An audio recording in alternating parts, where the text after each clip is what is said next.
Like they're calling me sir. It's just the weirdest thing I've ever experienced. Like I'm this benevolent god.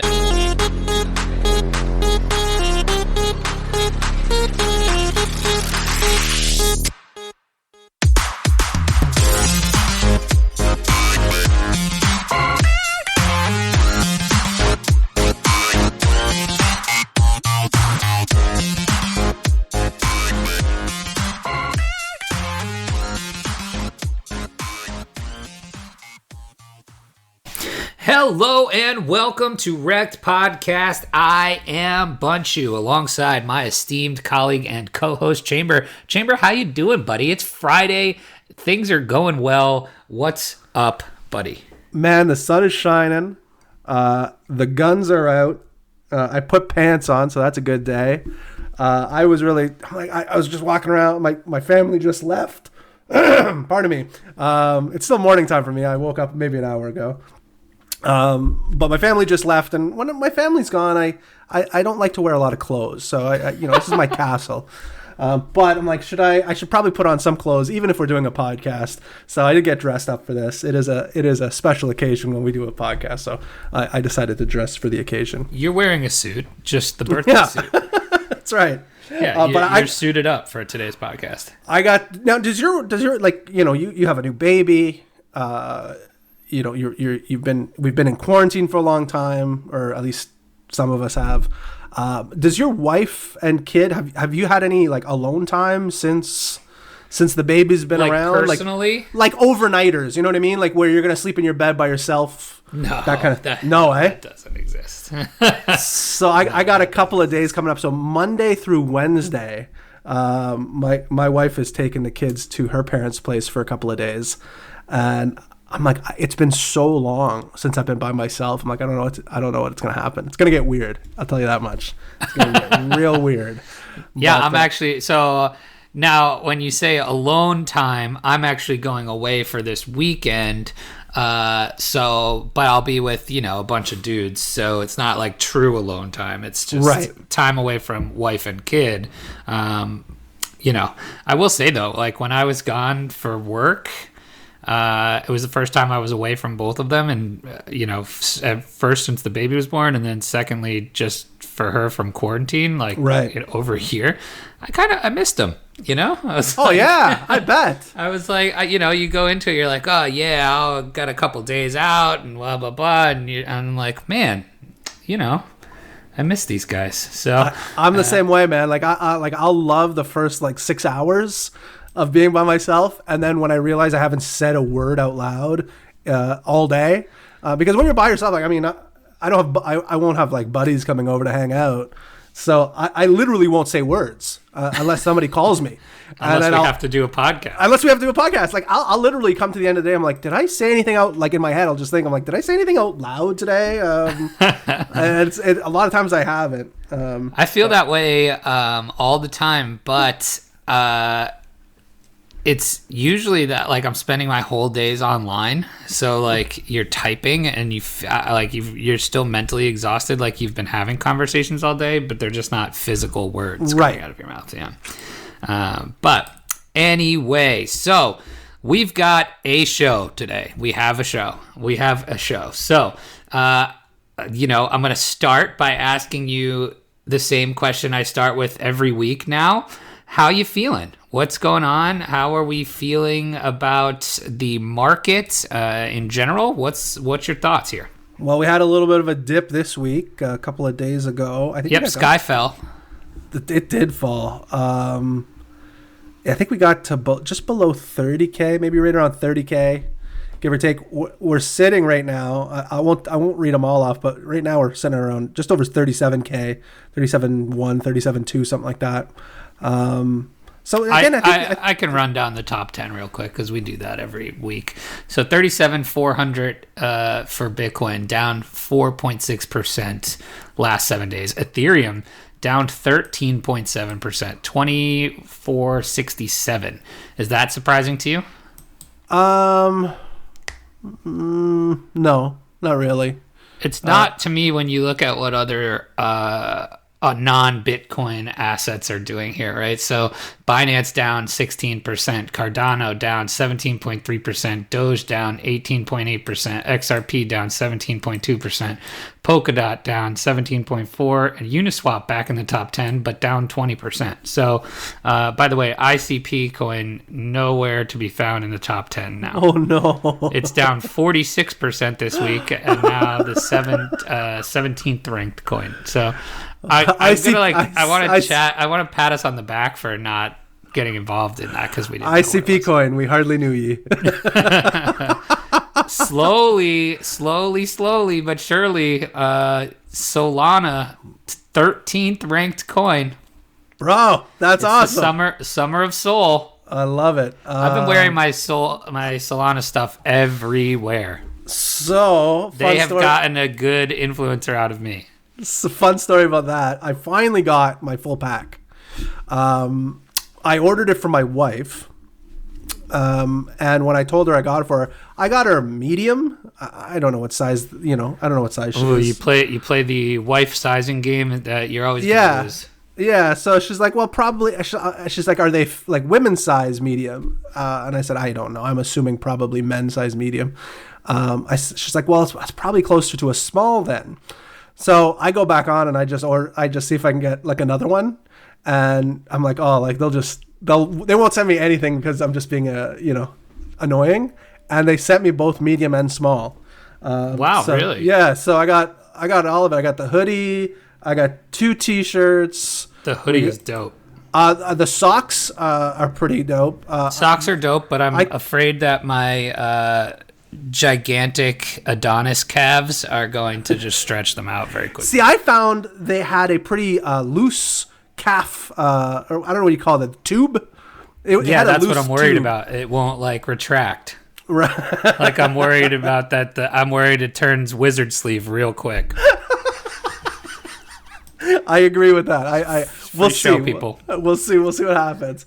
But we got the flip flops. I mean, she was happy. So we'll probably do some modeling this weekend, and give that's it a fantastic. Solana. Put all that stuff on all of our social media too. Yeah. Oh well. Yeah. It's not gonna be me. REKT podcast supports Solana. We do.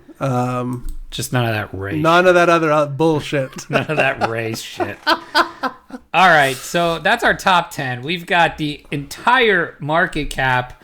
Any guess this week on what we're coming in? That the entire market cap? 1.75 trillion. Less, 1.643 trillion. Yeah. Yeah. I mean, we are almost cracking the 8,000 coins mark. Really?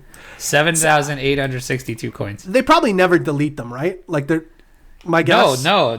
This number's just going to go up, of course. Right. That's never coming down. No, but I think that's just goes to show that there's still lots of projects coming about, right? Like exchanges, 475.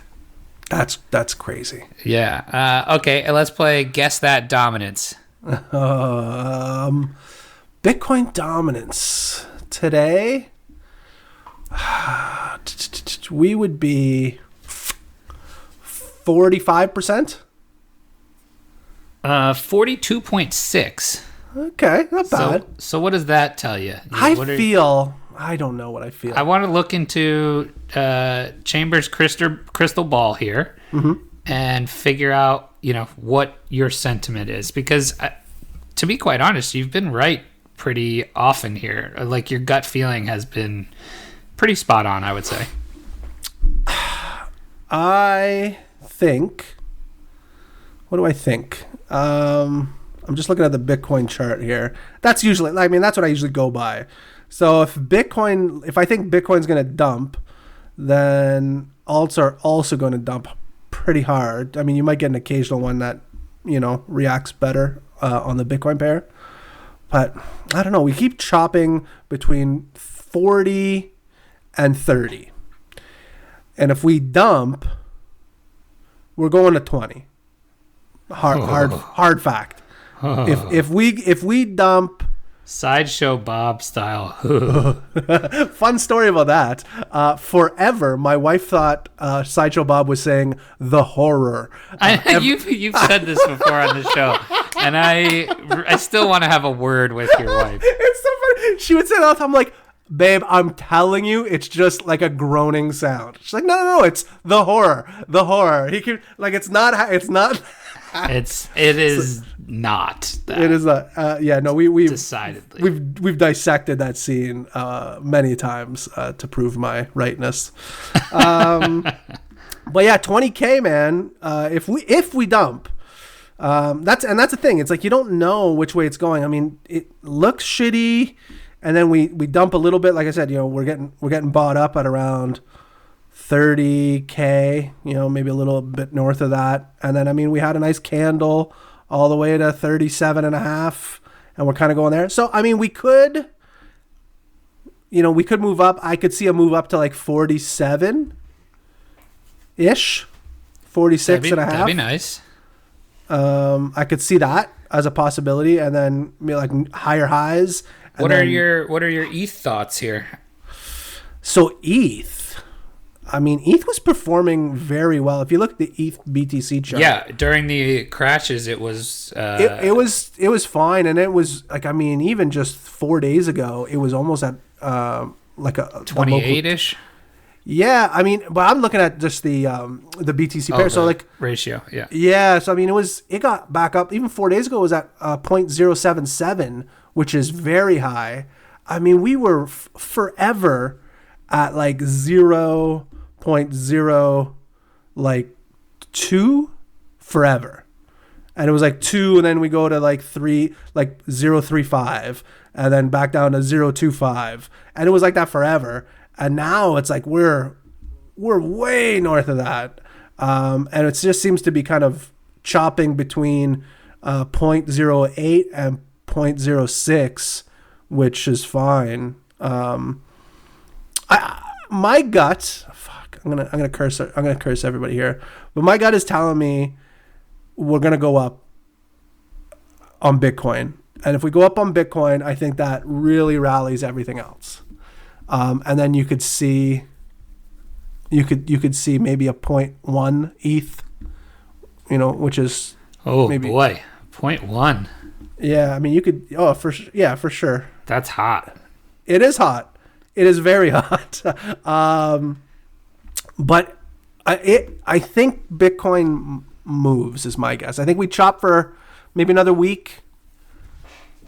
I'm just looking at daily candles here. Maybe another week, and then it'll be decision time soon, I think, for Bitcoin, because it's. Are you still looking at that 41K or 40K area?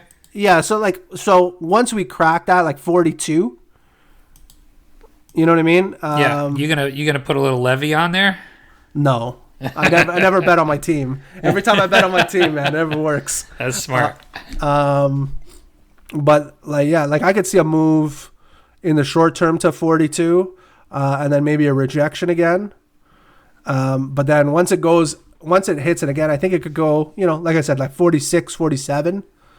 That would be okay. And then again, I think that would just bring positive momentum for everything else.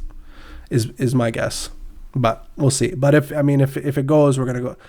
I think if you start seeing 20, I'll tell you what, I'm gonna give some alpha to everybody listening. Wow, we're getting hot alpha, fresh hot alpha. If you see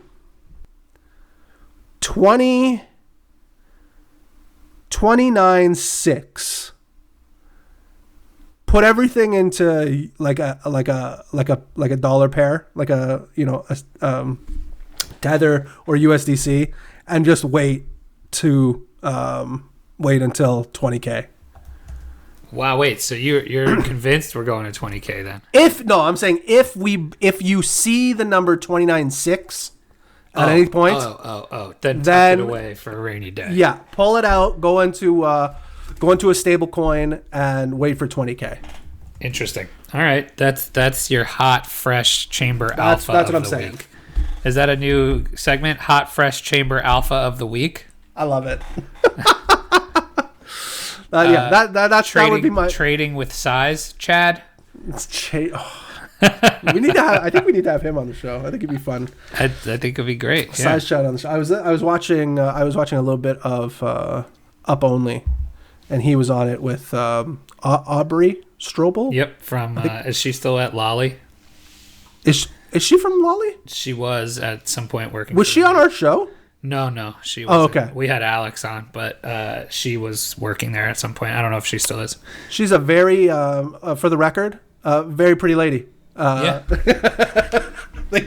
And knows her Bitcoin. So a great pairing. So she was on with Size Chad, who's a very handsome fella that also knows his Bitcoin. But I was watching that for a little bit, and they were actually they were both pretty funny. I thought it was a good show. I mean, you're the funny one on this show, so I'll take your. We are a comedy duo, sir, and I won't hear anything less than that. I mean, I'm just the alley. You're the oop. You can't. Oh no, that's incorrect. You are as funny, if not funnier, than I am. Shall we get into a little bit of news here? Yeah, we got some good stuff today. All right, let's get to the news.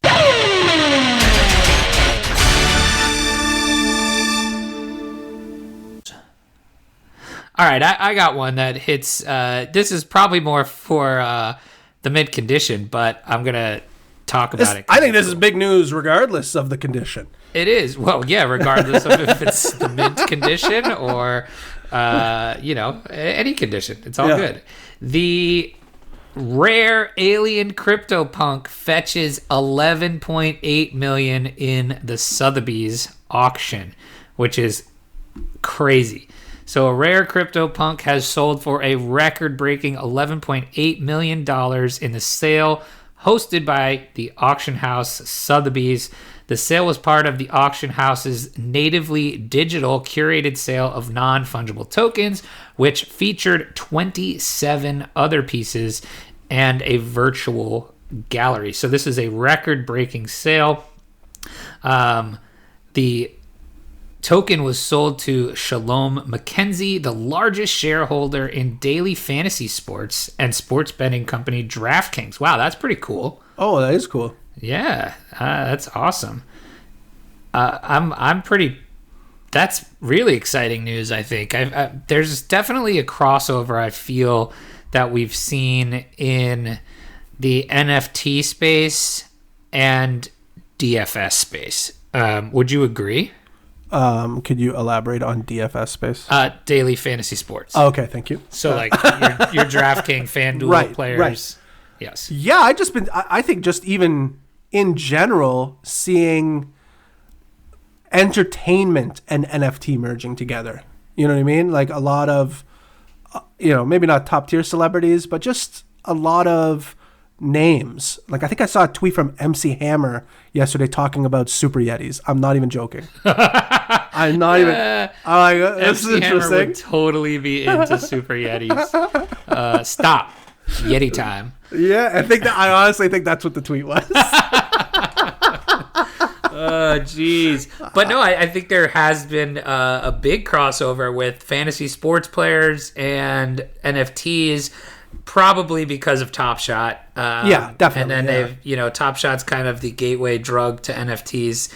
And so what I think is cool about Top Shot, say what you want about it, and if your collection went downhill in the last couple months. If you're saying anything negative about it, you just bought at the top and you got dumped on. And that's what it is. Don't get mad. That's the same. Well, I mean, it's the same thing that happens everywhere, right? Right. I think you'll probably see a little bump in your collection at some point, but of course, there was definitely a hype cycle, a bubble there, and I don't think it's ever going to get quite back to there just because there was such a limited supply and huge influx of users, right? But point being, that avenue is such a gateway to so many new NFT participants who then learn about NFTs, who then start dabbling into crypto.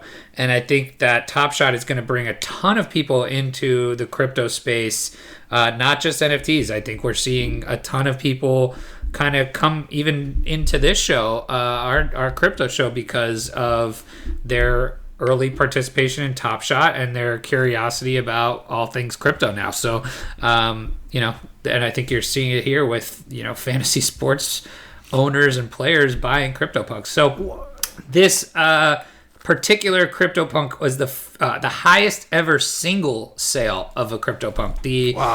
In May, one of the other auction houses, I can't remember what's the other, Christie's. It's Christie's in May sold a collection of CryptoPunks for $17 million. So that collection of 9 went for $17 million. This is the single highest one for a single CryptoPunk. Now, does it say on either of those? And I'm not sure if you remember the big, like the $17 million one, but are they buying it in dollars, like in fiat money, or are they buying it in like Bitcoin or Ethereum? I think they bought in dollars. I would imagine so, just because of the type of auction house they are. You know what I mean? Yeah. But that's interesting. That's interesting. Well, that's a big. I think that's a big point. I think what you're getting at is the crossover, right? Like, it's not just crypto rich dude buying a pixelated image, right? Well, because so there's money in the ecosystem, right? Right. The way I see it. So there's a finite amount of money in the NFT ecosystem. If somebody has made a ton of money on one project and then just transfers the money to buying an $11 million CryptoPunk, there's no additional money coming into the ecosystem. It's just being transferred from something else. Like, he's sold or liquidated maybe some NFTs to get enough money to buy that. Now, if a fresh $11 million and a fresh $17 million are coming into the ecosystem, that's new. Like, that's new money. You know what I mean? So that's interesting. Yeah. Very interesting. All right, you got another story for us here? I do have one. I hope you're going to go here, because I will. If I have to do this story, I'm going to rant. I'll do it. I think I know which one you're talking about. I'm not doing that one now, but I'll do that for my second one. Okay. You just leave me with whatever one you don't want to do. How about that? Yeah. Well, we'll get a process of elimination going here. So, KuCoin becomes the latest crypto exchange to be hit by Canada's securities law crackdown. Damn it! I do have some. You crypto. used to be. Oh man, you used to be. I currently have some on KuCoin right now. You used to be a KuCoin apologist. KuCoin was when we started this show. You were a KuCoin maximalist. Absolutely, I was. You were dumpster diving on KuCoin like nobody has ever seen. KuCoin is the only other exchange I currently use besides FTX. So I have funds on KuCoin right now. So we're going to learn together whether or not I'm REKT. So on June 7th, so a few days ago, the Ontario Securities Commission, which is in my backyard, began an enforcement action against crypto exchange KuCoin's parent companies, Mech Global and Phoenix Fin, saying that KuCoin had been operating in Ontario in defiance of Canadian securities law. I'm going to be honest right now, this does not sound great for me. The OSC alleges that KuCoin had failed to contact the regulator by April 19th, the cutoff point for custodial crypto exchanges operating in Canada, to begin compliance conversations under the country's new approach, which requires them to register as securities exchanges or leave. So per the OSC, quote, KuCoin has engaged in or held itself out as engaging in the business of trading in securities without the necessary registration or applicable exemption from the for the registration requirement. So, okay, maybe I'm okay. Maybe it's just the fact that they can't operate within Canada. Maybe there was like a Canadian office here. Maybe that's all it was. So I'll continue here. The action follows up on one against Poloniex that began late May and similarly targets custodial crypto exchanges under securities laws. The statement of allegations in the KuCoin case outlines the logic once more. It says, quote, while KuCoin purports to facilitate trading of the crypto assets in its investors' accounts, in practice, KuCoin only provides its investors with instruments or contracts involving crypto assets. These instruments or contracts constitute securities and derivatives. So the recent legal actions are the culmination of several years of establishing the logic of treating crypto exchanges as securities exchanges while considering several of the crypto assets themselves to be commodities. Canadian securities regulators, which operate at the provincial level, say the exchange will either face upgrade levels of registration and regulation requirements, or will need to cease operating in the country. So I'm going to just take my stuff off KuCoin for now. Oh, man. I think that's the move. That sounds like the move, man. That's crazy. These Canadian exchanges, bro. Man, like, who'd have thought? Who'd have thought Canada would be the worst place to get wrecked in crypto? Canada right now just might be the worst place. You've got... You're still dealing with COVID. You got terrorist attacks going on in your town. Literally in my town. You can't even do crypto. Like, what is happening in Canada? So for the record, look, you spent the better part of 6.5 months making fun of me and the United States. If not more. At least. Yeah. That's conservative. That's generous. And jokes on you guys over there in Canada. You take your Hawaiian pizza and just get the hell out of here. So I have to say, for the record, vaccinations, and so I'm no longer in lockdown. Vaccination rates are very high currently for Canada. So we've been, especially in Ontario where I live. So we've come a long way in the last 2 weeks. In the last 2 weeks, it's crazy. So I got my first shot. When did I get my first shot? How'd you feel?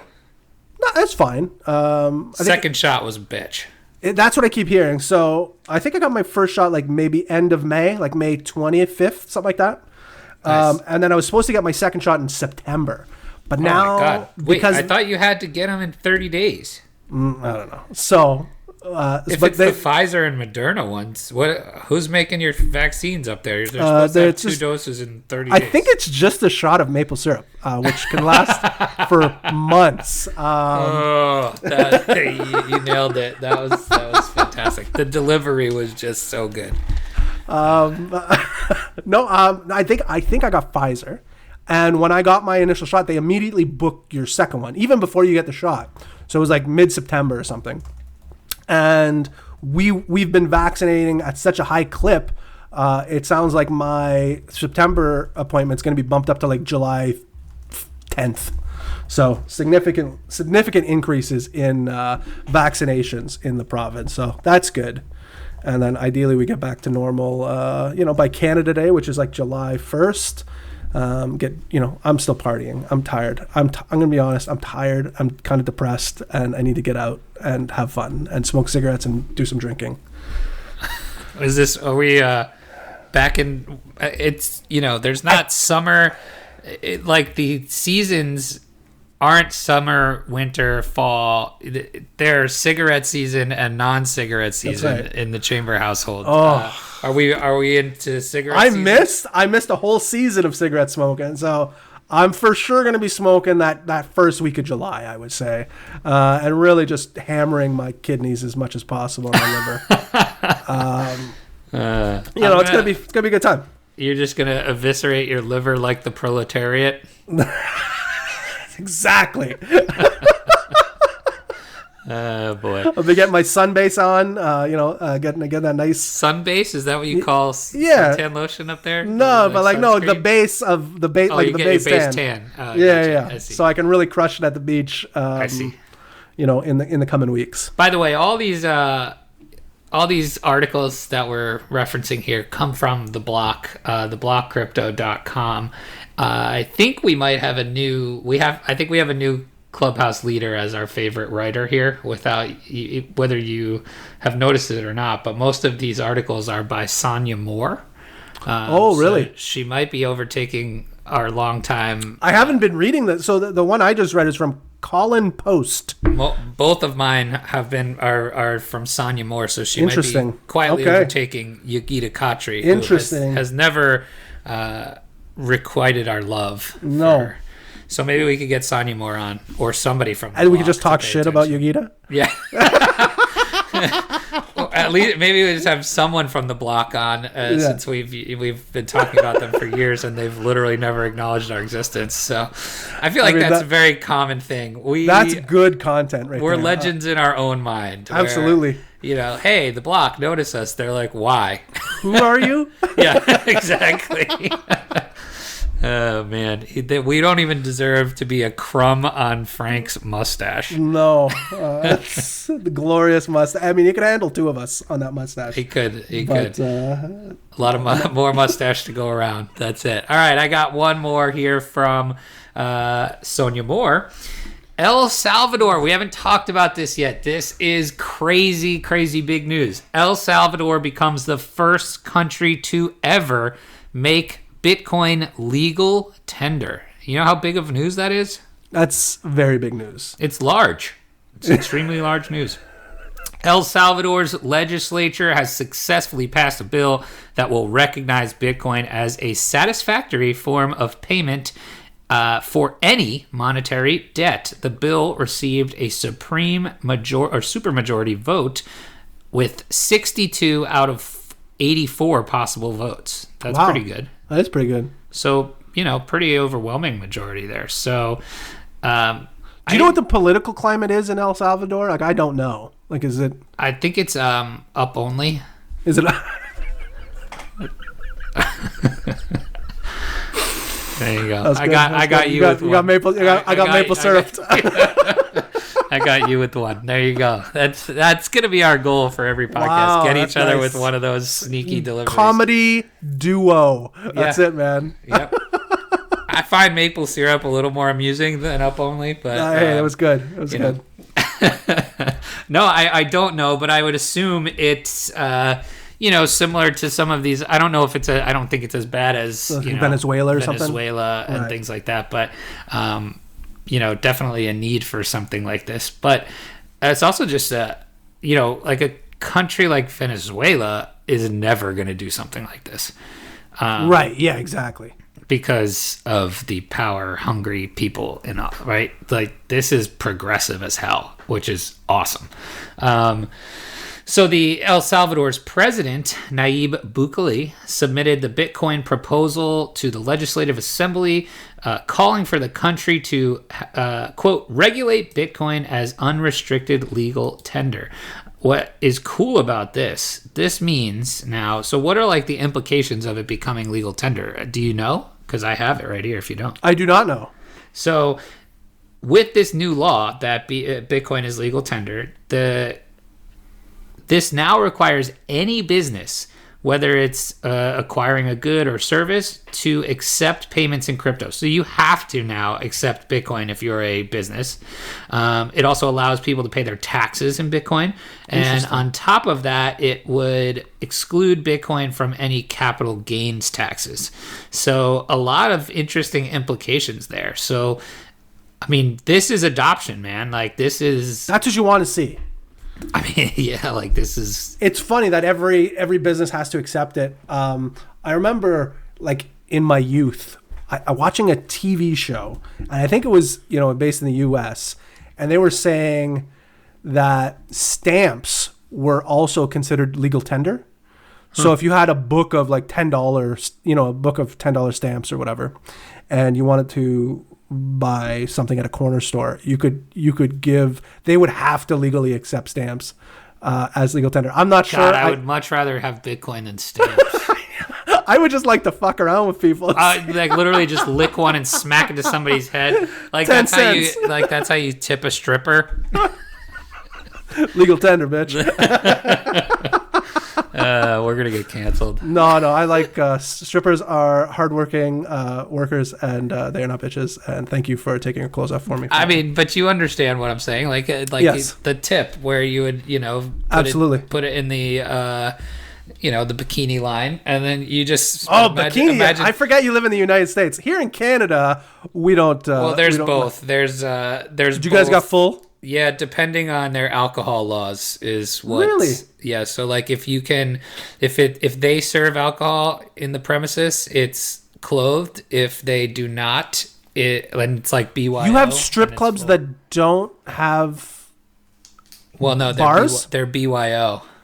You guys have the craziest laws, man. There's both, and it all depends on like what the liquor laws in the state are. So there are strip clubs where you would bring your own booze. Yep. And the strippers get fully naked. Yes. And there are other strip clubs where they do serve booze and they have to wear bottoms. Yes. Insane. We're gonna go. I am not a strip club expert, so that could be totally wrong. I know both of them do exist. So that's interesting. Yeah. I'm not a big. I'm not a big strip club guy. I think I've been once ever. Oh really? No, Yeah. I've been lots more than that. But for research. If we ever meet up, if there's ever a Montreal like crypto weekend. I must take you. You must see what's available in Montreal. Montreal is one of the best places. It is. It's great food. I've only been there when I was 19 for one day or 2 days. Yeah, that's a magical time. Yeah, it was great. You could go when you're 16 and still get served. Well, that's why we went up there, was because maybe I was 21, and my buddy was turning 20, and so we went up for his birthday because we could go. We hit Turning Stone, which is a casino in upstate New York, and we could play poker there at age 18. So we hit there first, slept in the parking lot, and then went up to Montreal for a night. Amazing. Yeah, that's great, awesome. Great guys trip. So, but back to El Salvador, which I don't know how we got on. I don't know how that happened, but it happened. We got there. So, in addition to this, that means that the country will also be required to provide alternatives that allow users to make transactions in Bitcoin and be able to seamlessly convert them to USD. The law also calls for the country to put in place training and educational materials about Bitcoin and how the transactions work. It also calls for the creation of a trust at the Banco de Desarrollo de Salvador. How'd I do? To enable instantaneous convertibility from Bitcoin to USD. So the president here is quoted, "In order to promote the economic growth of the nation, it is necessary to authorize the circulation of digital currency whose value answers exclusively to free market criteria in order to increase national wealth for the benefit of the greatest number of inhabitants." Dude, he's talking about national wealth. Let's go. This guy's awesome. I'll be interested to see if this is like the first, sometimes the first domino falls. For sure. It takes a while for the next one to fall, but I wonder maybe that won't be the case. Like if other countries how quickly other countries will follow suit. Yeah. I think it's going to happen.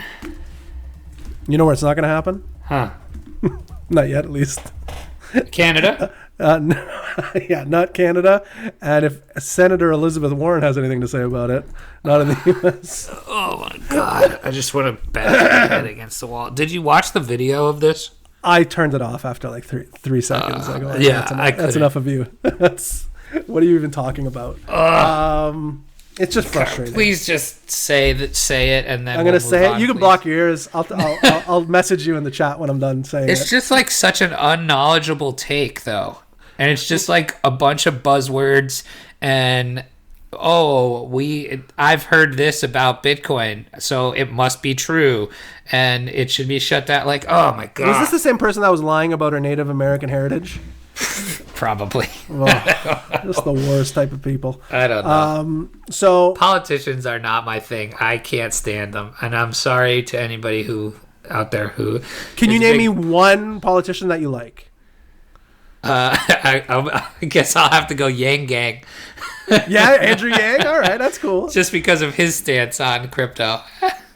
I like. I feel there are very few politicians. I think this goes for most countries. That said, I don't pay attention to a lot of politics.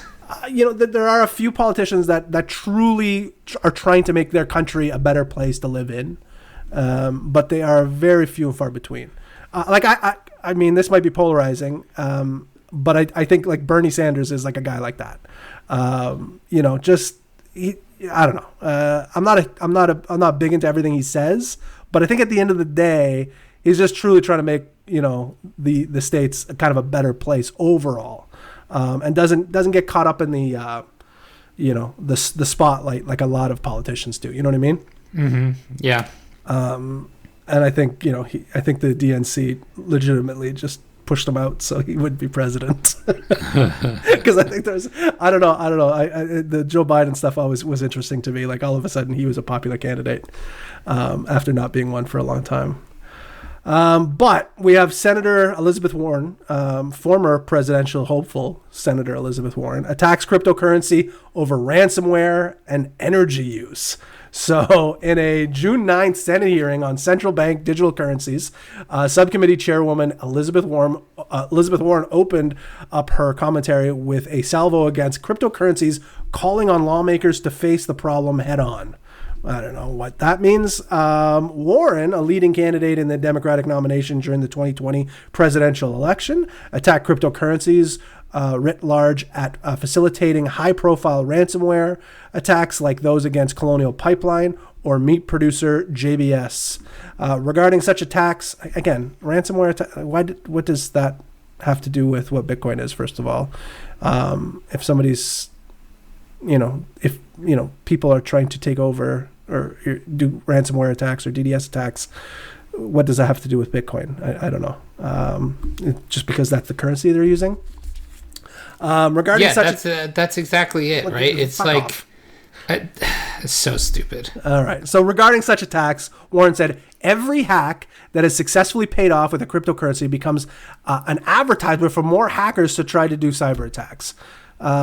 Is nobody using ransom? I'm pretty sure ransoms across the world are usually done in fiat dollars, for the most part. These comments, but that doesn't fit their narrative. So. Of course not. And I'm sure she doesn't have any bank, donors and, anything like that, right? It's probably one has nothing to do with it. And I'm sure she's not part of the Illuminati. I can't speak directly to the Illuminati, but I can absolutely say that I have to imagine there are, the finance world has paid to help promote Elizabeth Warren in her campaigns. So this doesn't shock me at all. So these comments fall in line with recent signaling from the Biden administration that cryptocurrencies are moving up on the list of national security priorities. Warren continued to highlight longstanding, though controversial claims about Bitcoin's energy use, repeating claims that the network's mining consumes more energy than the Netherlands. Quote, many cryptocurrencies are created... I like the question mark you put on that. Then the Netherlands? Yeah, fuck off. There's like 4 people that live in the Netherlands. Come on. Of course, Bitcoin uses more power. All of them listen to REKT podcast. Yeah. They're huge in the Netherlands. Huge. Didn't we play... Which anthem did we play that one time? It wasn't the Netherlands. Quote, many cryptocurrencies are created using proof of work mining, which is not the case anymore. The senator explained such mining has devastating consequences for the climate. Some crypto mining is set near coal plants, spewing out filth in return for a chance to harvest a few crypto coins. Oh, I hate this person. Total energy consumption is staggering, driving up demand for energy. Ugh. I think that's what I heard the video of, and I just kind of stopped listening after a while. Before pivoting to the issue of central bank digital currencies, the subject of the hearing, Warren warned Congress and federal regulators can't continue to hide out, hoping that crypto will go away. It won't. It's time to confront these issues head on. Fuck you, Elizabeth. Yeah, that was great. We're gonna get canceled. Well, I would argue we were never on to be canceled. We were never a thing to be canceled. Man, you can't cancel something that's not on TV, right? That's true. The problem with that is, we've now put our faces out in the ether on the mint condition, so people will know who we are. Elizabeth Warren's Illuminati team will be the hooded cloaks will come and get us in the night. That's okay. Put me out of my misery. That's fine. That's funny. So that's got us for the news, right? I got nothing else for news. Wow. Well, that was, big news week. Yeah, that was big. Was there a volcano that exploded too? I forget. I keep seeing pictures of volcanoes. Was there? I don't know. Possibly a volcano exploded in the world. In other news. In other news, possibly volcanoes. Welcome to REKT Podcast. So, this show sucks. It does. But hey, thanks for listening. Wait, is there anything else we wanted to cover today? What was the chatter going down this morning about this paradox in our group? Oh, yeah. 5 a.m., our buddy from the UK. By the way, we have a sweet Telegram group. Come and hang out. You know what? It is a very nice place to hang out. It's a safe space where I probably won't make fun of you.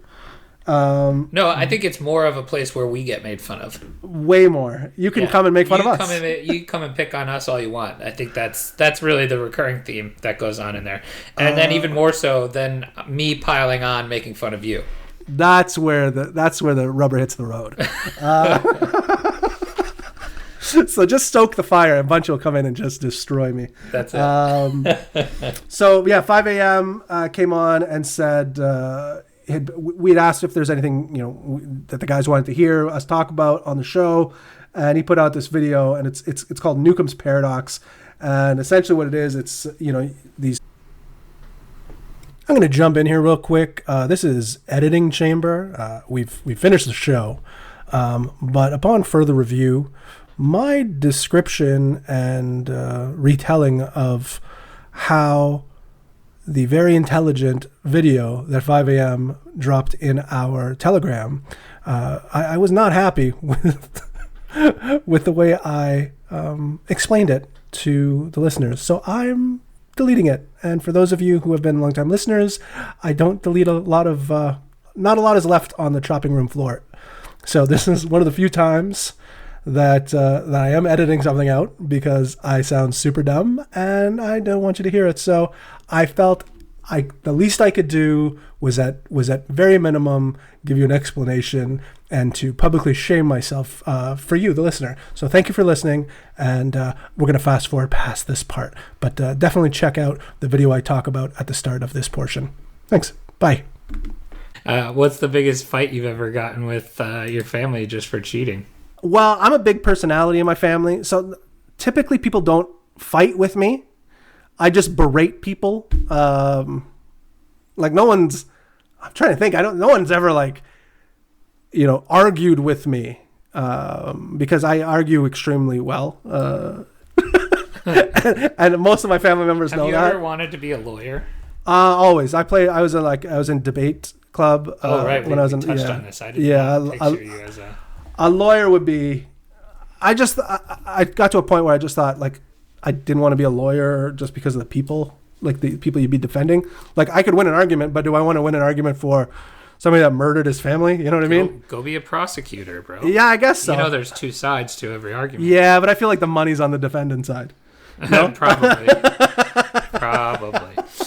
I think I would agree there. But anyway, what else do we want to cover? Anything else before we get out of here on this wonderful Friday? Public service announcement. Go watch the Inside by Bo Burnham. Yeah, you've been talking about this for days. I have been watching it for days. I can't stop. I'm probably going to watch it this afternoon. Tell people what it is if they have never seen Bo Burnham.